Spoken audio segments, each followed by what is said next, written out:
InvestView is an emerging leader in the financial technology sector. By leveraging the latest innovations in technology for financial education, services, and interactive tools, InvestView's family of subsidiaries focus on delivering products that serve individuals around the world.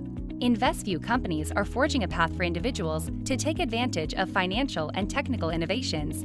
For you, for your family, for your future. InvestView. Invest in you.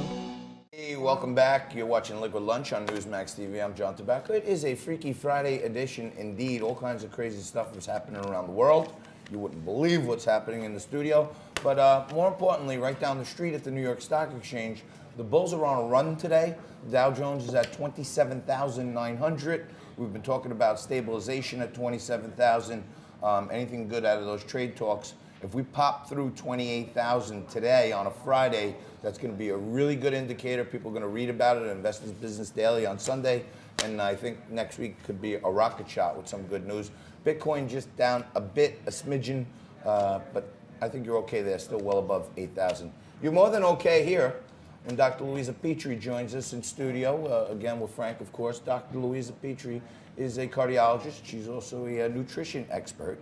And the holidays are upon us, and I host this show called Liquid Lunch, so I often have liquids at lunchtime.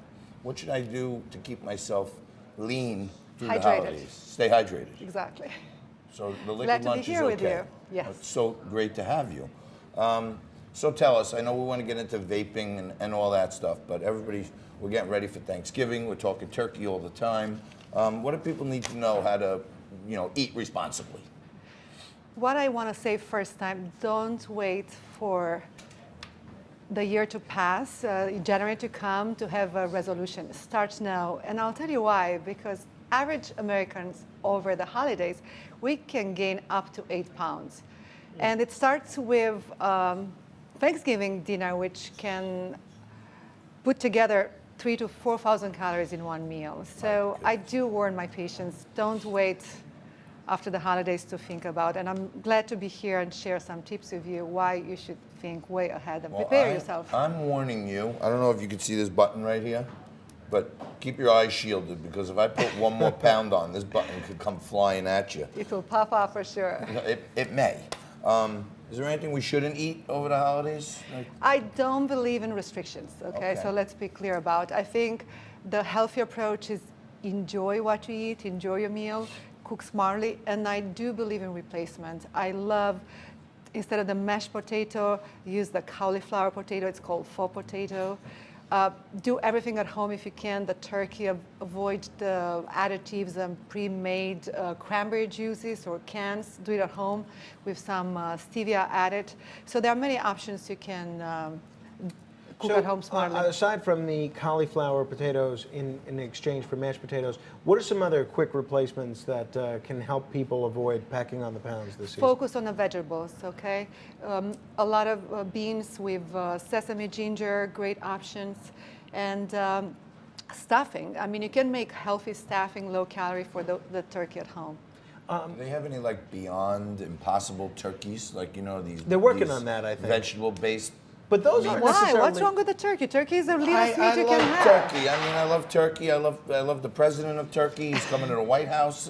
But someone like Frank, maybe, or someone else may want to stay away from meat. So what do they eat in an alternative to meat? Well, turkey. Traditionally we eat turkey. So turkey, it's safe. It's lean meat. But if you want to stick to a veggie meal, go ahead. Dr. Petrie, sorry. John clarified that before we got to... I did, write it down. I want to ask you about vaping, because we've heard so much about vaping. Now the federal government's talking about banning flavored vapes in order to stop young people from getting hooked on them or getting in the habit of using them. But we heard a lot about the lung diseases associated with vaping. You're a cardiologist. Just this week, there was big news that vaping may actually not just be bad for your lungs, but your heart. Is that accurate, that story? It's very accurate. There are studies coming out pointing to more and more link between vaping and heart disease. But what happens, vaping is indeed very addictive, and it's very irritant to the lungs. But additionally to that, what's inside of vaping we don't know. We just learn about those chemicals and additives. But for sure, the marijuana content of vaping creates an adrenaline rush. So what happens right after it's used, within 15 minutes, lasting up to 3 hours, we have an adrenaline rush. So what I've seen in emergency room in patients, your heart rate is racing, your blood pressure is raising, and it creates a very stressful environment for the heart. So you think marijuana and cannabis products are not healthy for you? Definitely those who have THC, and that's the psychogenic active substance. The products who don't have THC might be safer. We still don't know. We need to. It's uncharted territory. I'm not joking around. There's all these conspiracy theories like on the internet that some people say cannabis has real medical properties in it. Other people say it's a gateway drug. Are there any real medical qualities in It does cannabis? have a role in pain relief, and it could be part to CBD, part of marijuana, but THC, it's definitely harmful for the heart, and it's a matter of time before we learn more and more. Dr. Petre, just coming back to the weight loss aspect that John brought up earlier, one of the big trends in weight loss these days is intermittent fasting, where either you eat, you don't eat for 3 days a week, or you don't eat for 16 hours a day. Is that healthy for your waistline, and is it healthy for your heart?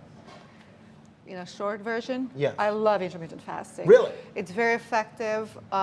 It allows you to have kind of a normal life because you do have a window when you eat and you eat more normally. So it doesn't create that restriction. I think restriction on a diet, it's our enemy because we just rebound after that. Well, so what sort of an intermittent fast might work for someone? Do you recommend the not eating for 2 days and eating for 5 days method, or do you recommend something like not eating for certain hours of the day? The easiest and most sustainable it is to fast for just a period of time during the day. I find those more extreme, the one when you have to fast for 2-3 days. So I think it's easier to stick. It's easier to stick with the 8-16 pattern, correct? So 8-hour window where you don't eat anything. No, 16 No. you don't eat. 16 don't eat, Yes, then 8 the eat. other way. Can I drink during that time? Yes, you can have a very low calorie. This is low cal. Vodka? What is that? Vodka. Okay. No, that's not It is low calorie, That's but not it has low-cal? some calories. Alcohol has some No, calories. I know, but I'm saying it's low It's cal. not sugar. Let's say it might impair your fasting for a little bit, but all fluids are allowed. Coffee, tea. Very good. Like, should we go with the decaf coffee? Decaf coffee Is too? better or no? Well, if you're concerned about your heart racing, sure. But other than that, coffee has some benefits for the Fair heart. enough. So. We have a socialist coffee shop right next door here. We're and not they actually against have it, yeah. decaffeinated tea also, Right. which I like to enjoy in the morning. Tea's good for you, right? Of course, tea is good for Little you. honey, a lot of little lemon. antioxidants, and Yeah. makes you feel good, warms you up. You know what? Dr. Petre is here to give you tips on what you should be aware of so you don't turn out to look like me, like a fat slob after the holidays, and then make some fake resolution in January that you'll give up on 3 weeks. Start now. Fasting 16 hours a day, eating a full 8 hours a day. Is that right? Is that a good way to Yes. do it? 16 hours, no eating, 8 hours of eating, which doesn't sound that hard if you think No, about it. because you sleep 8 hours. So No, if I you wish I just, slept 8 hours. Yeah. But that's another topic. yeah, average. Well, you know what? She's not average. She's the best. She's a cardiologist. She's a nutrition expert. And we're going to have you back hopefully after the holidays. Maybe we should do a little weigh off, Frankie. Thank you. What I'd love you and to. I weigh now and what we weigh after the holidays. That's your challenge, not mine. Dr. Thank you. Petre, thank you Thank so you. much. Thank you so much for watching Liquid Lunch. Don't go anywhere. The show's only getting better by the minute. Stay right there. We'll be back right after this.